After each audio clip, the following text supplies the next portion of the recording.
अस्सलामुअलैकुम वरहमतुल्लाहि वबरकातुहू। वालेकुम अस्सलाम रहमतुल्लाहि वबरकातुहू। और खैरियत से हैं एहतसाम भाई? हाँ अहमद भाई, अल्लाह का शुक्र है। बस इसी मेरे छोटे वाले लड़के की तबीयत खराब चल रही है। क्यों, किसी डॉक्टर को नहीं दिखाया क्या? काफी डॉक्टरों को दिखाया लेकिन आराम नहीं हो रहा है। आखिर हुआ क्या है इसको? अहमद भाई मजमे के सामने बताते हुए शर्म लग रही है। आखिर फैसल को कैसी बीमारी है जो बताते हुए शर्म लग रही है? अहमद भाई, ये मेरा बेटा बहुत नशा करता है, जिसकी वजह से ये हमेशा बीमार रहता है। इसको बहुत मना करता हूँ लेकिन ये नशा नहीं छोड़ता है। अहमद भाई, इसकी हालत देखकर मुझे रोना आता है। कोई ऐसा तरीका बतलाइए जिसकी वजह से ये छोड़ दे। एहतसाम, ये तुमने तो बहुत ही गम वाली बात बतला दी। इस चीज में तो बहुत सारी खराबियां हैं। सबसे पहली खराबी यह है कि अल्लाह ने नशा वाली चीज को हराम करार दिया है। आपका बेटा हराम चीज को अपनाया है जो शरअन बहुत बड़ा जुर्म है। दूसरी बात, नशे वाली चीज से जिस्म के अज़ा बेकार हो जाते हैं। नंबर 1, नशेड़ियों के चेहरों पर झुर्रियां पड़ जाती है। नंबर 2, गुर्दों पर असर पड़ता है, गुर्दा अपना काम करना बंद कर देता है। नंबर 3, नशेड़ियों के यहाँ जो औलाद पैदा होते हैं वो कुंद ज़हन यानी कमजोर होते हैं। नंबर 4, आंखों की बीनाई भी कमजोर हो जाती है। मेरे दोस्तों, नशा करने वालों से कोई अपनी लड़की का निकाह भी नहीं करता। अगर खुदा ना खास्ता अनजान में शादी हो भी गई तो औरतें तलाक ले लेती हैं। ऐसे शख्स का साथ भाई बहन भी छोड़ देते हैं।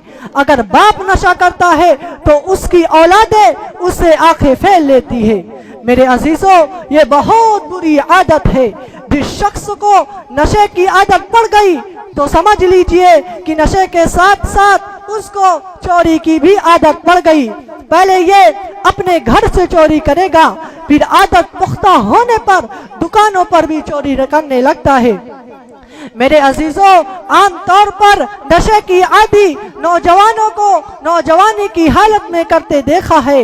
नशे से दिल, गुर्दा, मादा, दिमाग, जिगर सब बेकार हो जाता है, जिसकी वजह से नौजवानी की उम्र में ही मर जाते हैं। मेरे दोस्तों, नशा करने के मुख्तलिफ तरीके हैं। कंपनी ने जिस दवा को मर्ज के इलाज के लिए बनाया था, आज उसी को हमारा नौजवान नशे के लिए इस्तेमाल कर रहा है। कोई बियर पीकर मस्त है तो कोई शराब को होठों पे लगाकर मदहोश है। मेरे अजीजों, जब इनका नशा बढ़ता है तो ये तो नशेड़ी लोग ब्रेड में बाम की पूरी शीशी को लगाकर खा जाते हैं। कोरेक्स सिरप कंपनी ने खांसी के लिए बनाया था, हमारा नौजवान उसको नशे के लिए इस्तेमाल कर रहा है। पाँव में पहने हुए मोजे को भिगोकर और उसको निचोड़कर उसका पानी पी जाता है।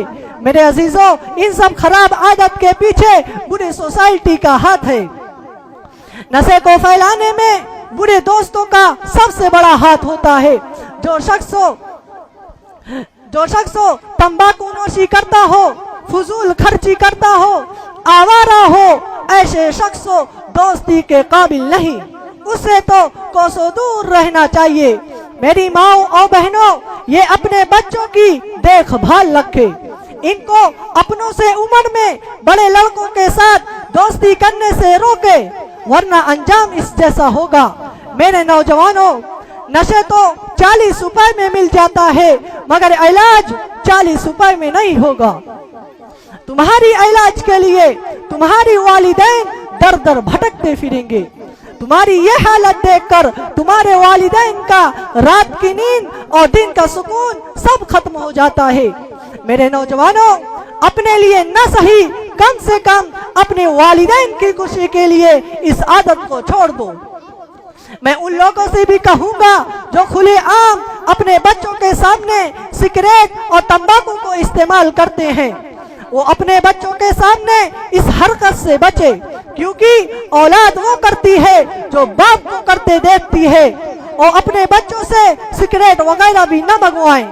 इस चीज पर ध्यान दिया जाए, वरना तुम्हारी औलाद भी तुम्हारी राह पर चलकर तुमसे आगे निकल जाएगी और तुम में उनको मना करने की हिम्मत नहीं होगी। मैं अपने उन नौजवानों से दरख्वास्त करूंगा जो किसी के बहकावे में आकर नशे की आदी बन गए हैं, वो नौजवान नशे को छोड़ दे, वरना उनकी जिंदगी बर्बाद हो जाएगी और वो जिंदगी में कभी उभर नहीं पाएंगे। और मैं बच्चों के वालिदैन से भी गुजारिश करता हूँ कि जिस तरह वालिदैन का काम औलाद के लिए खुराक, लिबास और दीगर जरूरियात पूरी करता है, वहाँ आप पर यह भी फर्ज है कि उनकी अखलाकी तरबियत भी करे, वरना औलादें बदअखलाकी और नशे की जिल्लत में डूबकर एक दिन आपके गिरहबान पर हाथ डालेगी और उस वक्त आप सिर्फ अफसोस के अलावा और कुछ नहीं कर पाएंगे। मेरे अजीजों, मेरी नसीहत से अगर किसी का दिल दुखा हो तो माफी चाहता हूँ। मेरे दिल में जो दर्द था अपने इस्लाम के उन नौजवानों के लिए, उसको मैंने बयान कर दिया। अल्लाह से दुआ है कि हर नशे से उम्मत मुस्लिमा की हिफाजत फरमाए।